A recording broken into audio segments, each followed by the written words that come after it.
Semoga kalian semua dalam keadaan sehat dan semoga semua terjaga dari bencana alam termasuk gempa bumi. Hari ini aku ingin belajar lebih dalam mengenal gempa bumi sebab aku belum pernah mengalami adanya gempa. Nah, kalau kamu apakah pernah merasakan gempa di daerahmu? Coba sebutkan satu daerah di luar tempat tinggalmu yang pernah mengalami gempa. Tuliskan di buku latihanmu ya. Melihat animasi ini, menurut teman-teman, apa yang sedang terjadi dengan gunung tersebut ya? Iya, gunung meletus. Ternyata selain gempa, gunung meletus juga menjadi salah satu bencana alam yang memiliki potensi besar terjadi di Indonesia loh. Teman-teman, karena di Indonesia terdapat beberapa gunung berapi yang masih aktif. Apakah kamu bisa membayangkan jika ada gunung api meletus di dekat tempat tinggalmu? Yuk, jawab pertanyaan ini di buku latihanmu. Ada gempa! Ada gempa! Kak, ada gempa, Kak! Dek, kenapa kamu teriak-teriak? Tadi tanaman itu gerak, Kak, bergetar. Jangan-jangan ada gempa, Kak. Bagaimana kalau ada gempa lagi nih, Kak? Enggak, itu tuh bukan gempa, Dek. Tadi itu tanamannya gerak karena ayah lagi ngebor di samping kamar. Itu. Syukurlah. Aku kira bakal terjadi gempa, Kak. Emang ada tahu apa itu gempa? Belum tahu, Kak. Gempa bumi itu adalah getaran yang terjadi di permukaan bumi akibat pergerakan lempeng bumi. Nah, gerakan itulah yang membuat segalanya bergetar. Lempeng bumi itu maksudnya apa? Aku masih belum paham. Coba sini deh, kakak bantu jelaskan dengan gambar ya. Gempa bumi yang terjadi di negara kita itu ada dua, Dek. Ada gempa tektonik dan gempa vulkanik. Gempa tektonik dan vulkanik maksudnya seperti apa, Kak? Gempa tektonik terjadi karena adanya patahan yang disebabkan pergerakan lempeng bumi. Jadi, bumi kita itu memiliki beberapa lapisan. Lapisan berbentuk padat disebut litosfer. Ada juga lapisan bumi yang bernama astenosfer yang berbentuk padat tetapi bisa mengalir seperti cairan. Nah, kedua lapisan tersebut terdapat di lempeng bumi yang selalu mendesak satu sama lainnya sehingga menjadi energi yang bertumpuk dan akan terus makin besar. Ketika energi itu lepas, maka terjadilah gempa. Gitu deh. Oh, jadi gempa tektonik itu berasal dari lempengan yang ada di bawah kita ya, Kak? Iya, betul banget. Lalu kalau di tayangan animasi yang aku nonton barusan, mengapa ketika terjadi letusan gunung juga ada gempa? Nah, kalau itu disebabkan gempa vulkanik, Dek. Itu adalah gempa yang terjadi akibat aktivitas magma pada gunung berapi. Jika magma semakin aktif, bisa menimbulkan ledakan dan gunung api meletus. Ledakan itu juga bisa menyebabkan terjadinya gempa bumi. Tapi, Dek, tenang aja. Biasanya gempa seperti ini hanya terasa di sekitar wilayah gunung berapi aja. Berarti di daerah yang jauh dari gunung tersebut tidak akan terasa gempa ya, Kak? Iya, benar banget, Dek. Karena umumnya itu terjadi di daerah sekitar gunung meletus. Tapi kekuatan gempa juga bisa bervariasi loh. Sepertinya aku pernah lihat di berita efek dari gempa bumi menyebabkan kerusakan besar ya, Kak? Efek dari gempa itu beragam, Dek. Ada yang menyebabkan kerusakan berat seperti rumah roboh atau pohon tumbang. Tapi ada juga yang hanya menyebabkan getaran kecil. Nah, untuk mengetahui kekuatan gempa, kita bisa mengukurnya dengan menggunakan alat yang bernama seismograf. Alat ini satuan ukurnya bernama skala Richter. Coba lihat tabel berikut ini. Jika kekuatan gempa kurang dari 2,0 skala Richter, efek gempanya tidak terasa. Bahkan, mungkin kamu juga tidak akan menyadari kalau itu adalah gempa. Berarti gempa ada juga yang tidak terasa ya, Kak? Ada dong, gempa yang terjadi dengan kekuatan 2,0 sampai 2,9 Skala Richter juga tidak akan terasa. Meski tidak terasa, gempa tersebut tetap bisa terekam loh oleh seismograf ini. Oh, begitu. Kalau gempa yang 4,0 sampai 4,9 skala Richter, bagaimana efeknya, Kak? Nah, gempa dengan kekuatan tersebut bisa terasa getarannya, Dek.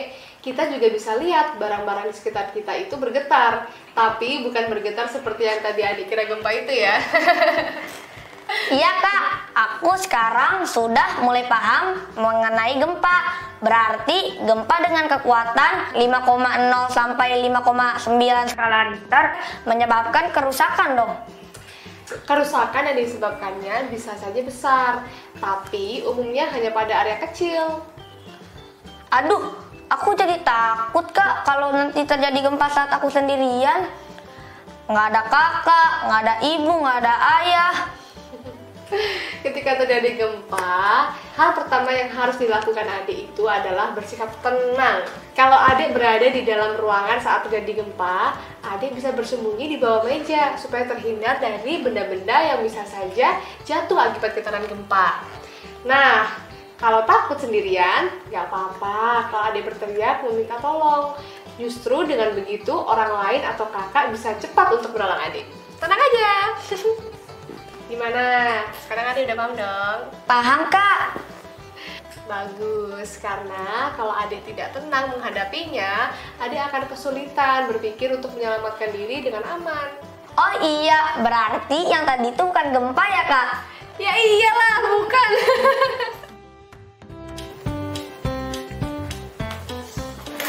Dek, nih kakak bikinin susu buat kamu. Kamu minum susunya ya. Soalnya susu itu baik untuk menjaga kesehatan dan juga menjaga kesehatan tulang dan otot kamu.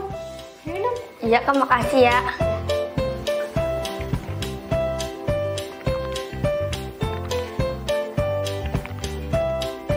Sudah, Kak. Enak nggak? Enak, Kak. Ya udah, lanjutin belajarnya. Gimana? Kamu udah paham soal gempa bumi? Sudah, Kak. Oke, berarti kamu udah bisa menjawab pertanyaan dari kakak dong. Iya, Kak, aku siap. Oke deh, kalau gitu kakak kasih pertanyaan ya. Apa perbedaan gempa tektonik dan gempa vulkanik? Gempa tektonik adalah gempa yang terjadi karena adanya patahan yang disebabkan pergerakan lempeng bumi. Sedangkan gempa vulkanik adalah gempa yang terjadi akibat aktivitas magma pada gunung berapi. Apa yang dimaksud dengan seismograf? Seismograf adalah alat untuk mengukur dan mencatat gempa, Kak. Tepat sekali. Nah, kalau satuan itu apa? skala Richter, Kak, Pinter. Oke deh, next ya. Mengapa harus bersembunyi di bawah meja jika terjadi gempa? supaya bisa menghindari benda-benda yang jatuh ketika gempa berlangsung, Kak. 100 buat kamu. Jadi adik-adik yang di rumah, coba deh tuliskan juga ya jawaban kalian di buku latihan masing-masing. Nah, setelah itu mintalah salah satu anggota keluarga kalian untuk memeriksanya. Wah, seru sekali ya. Tadi kita belajar mengenai gempa. Apakah adik-adik juga sudah mendengar istilah magma, lempeng, getar bergetar, dan injak? Untuk lebih menguatkan pemahaman kita, yuk kita simak lagi penjelasan istilah-istilah tersebut. Yang pertama, apa itu magma? Magma adalah lelehan batuan pada kerak bumi yang sangat panas. Biasanya magma sering kita temui di bawah gunung berapi yang masih aktif. Bagaimana dengan lempengan? Lempengan merupakan bagian kulit bumi dengan ketebalan antara 50 dan 250 km yang hampir tegar tapi tetap masih dapat bergerak. Lalu apa itu getar bergetar? Getar bergetar adalah gerak berulang-ulang dengan sangat cepat. Nah, kalau injak itu artinya meletakkan kaki ke tanah permukaan dan sebagainya. Sekarang adik-adik sudah memiliki istilah baru yang bisa dihafalkan. Jika ada kesulitan, mintalah bantuan ayah atau ibu di rumah kalian ya. Hai teman-teman, ini dia yang paling kita tunggu-tunggu. Waktunya bermain games. Yeay! Jadi games kali ini kita akan mengisi kalimat yang rumpan atau kalimat yang belum selesai dengan melengkapinya dengan kata atau jawaban yang tepat. Sudah siap kan? Yuk kita mulai. Yuk! Baiklah, ini dia kalimat pertama. Silakan di smart screen. Getaran yang terjadi tiba-tiba dinamakan Gempa, Kak. betul sekali. Next ya, kalimat selanjutnya. Gempa akibat gunung meletus dinamakan Aku tahu, gempa vulkanik, Kak. tepat sekali. Nah, untuk kalimat ketiga, gempa akibat bergesernya lempengan bumi disebut apa? Hayo. Gempa tektonik, Kak. Pinter. Wah, ada aku hebat nih. Coba kalimat selanjutnya ya. Alat pengukur gempa disebut juga dengan ayo jawabannya apa nih, Dek? Seismograf, Kak. Betul sekali. Yeay. Jadi alat pengukur gempa itu atau alat pencatat gempa dinamakan seismograf. Next ya, ke pertanyaan berikutnya. Apa yang harus dilakukan pertama kali jika terjadi gempa? Tetap tenang, Kak. Tepat sekali. Dalam menghadapi bencana apapun, kita diharuskan untuk tetap tenang ya, Dek. Supaya kita bisa memikirkan dengan baik cara-cara penyelamatan diri yang aman. Siap, Kak. Nah, pertanyaan terakhir nih. Satuan ukur gempa itu apa sih? Skala Richter. Kak. Ah, pinter. Hore! 100 untuk kamu. Yeay. Oh iya, teman-teman. Sudah mengisi jurnal bacaanku. Jangan sampai lupa ya. Nah, karena tadi kan kita sudah membahas soal gempa. Jangan lupa untuk selalu diingat dan dicatat ya. Siap, Kak. Adik sekarang sudah bisa membedakan gempa karena gunung meletus dan gempa yang terjadi karena lempengan bumi. Nah, catat bagian-bagian yang menurut kalian penting dan menarik di buku kerja kalian ya, adik-adik. Kami akan kembali setelah yang satu ini. Tetap bersama kami ya.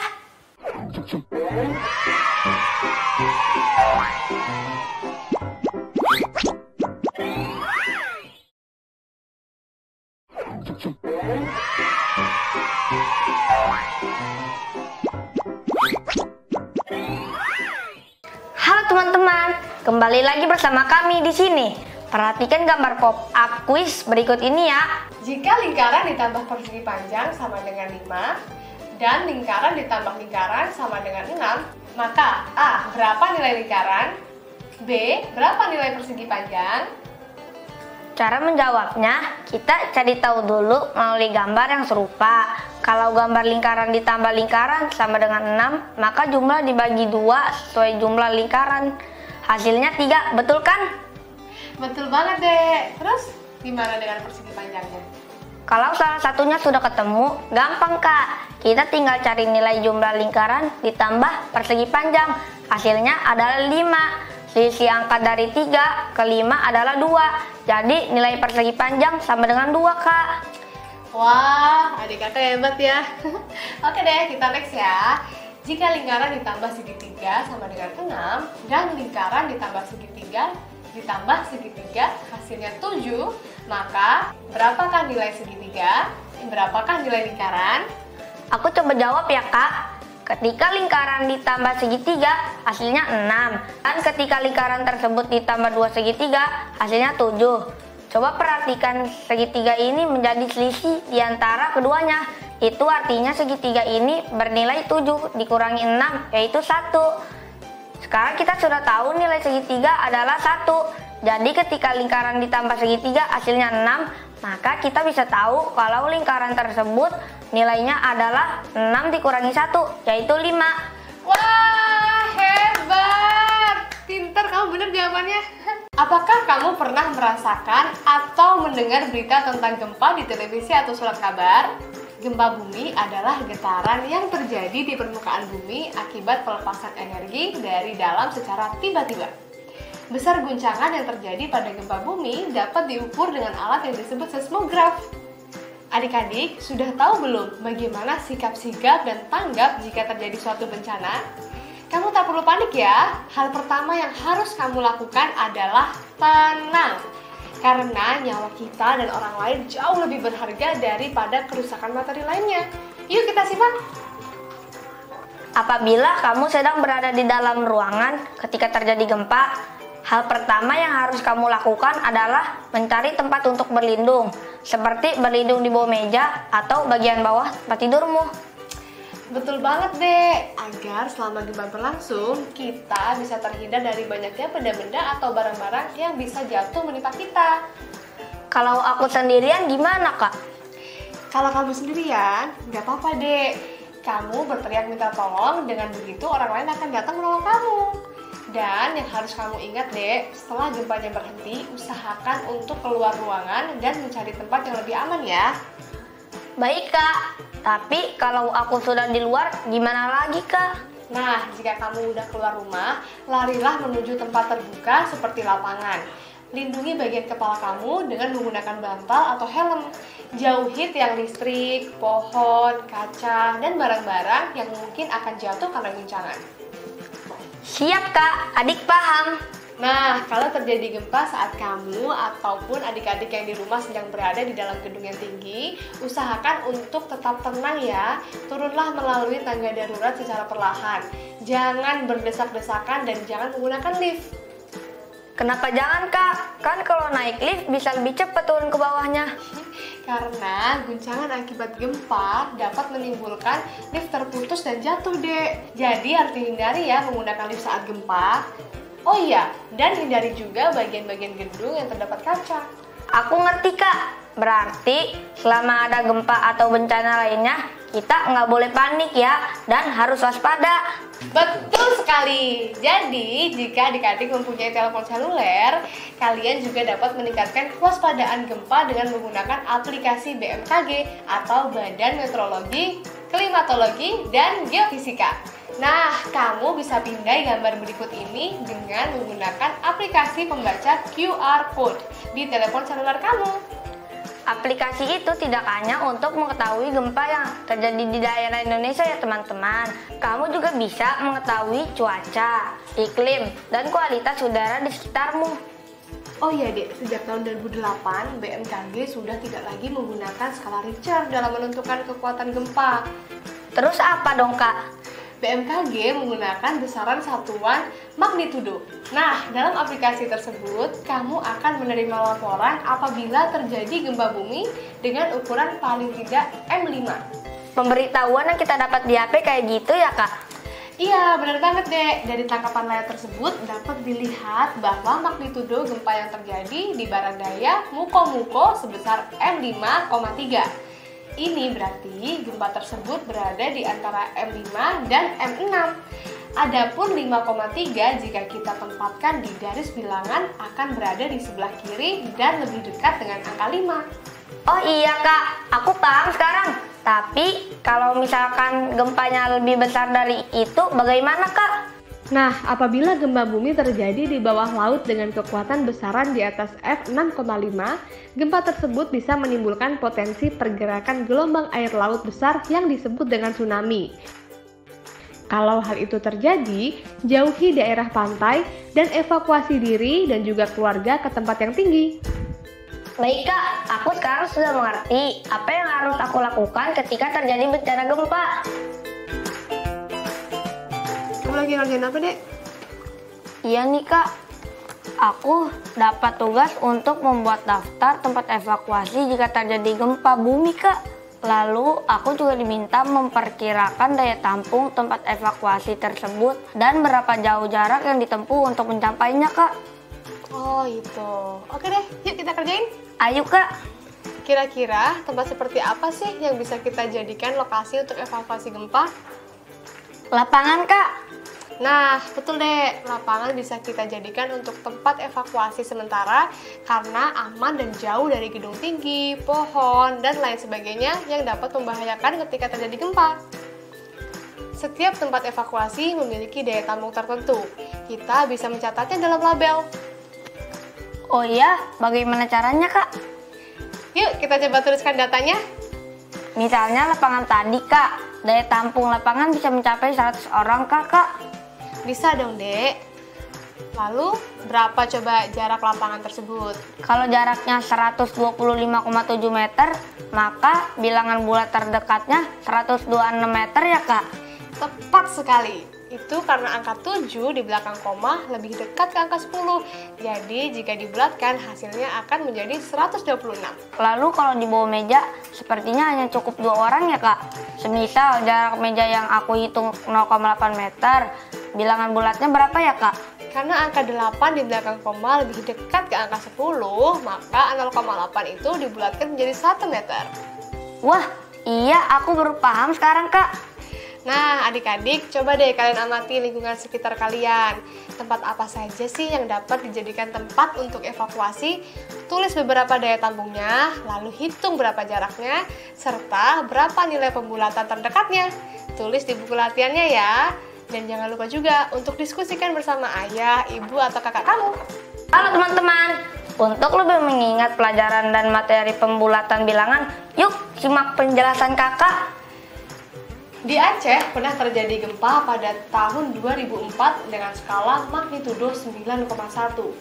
Sebagaimana kita ketahui, 9,1 lebih dekat dengan angka 9 karena angka 1 di belakang koma tidak lebih besar dari angka 5. Jadi dapat disimpulkan bahwa 9,1 lebih dekat dengan 9. Bagaimana adik-adik? Kalian sudah mengerti kan?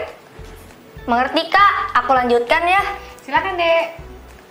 Pada garis bilangan kedua diinformasikan gempa Jawa Barat yang terjadi pada tahun 2007 sebesar M5,7.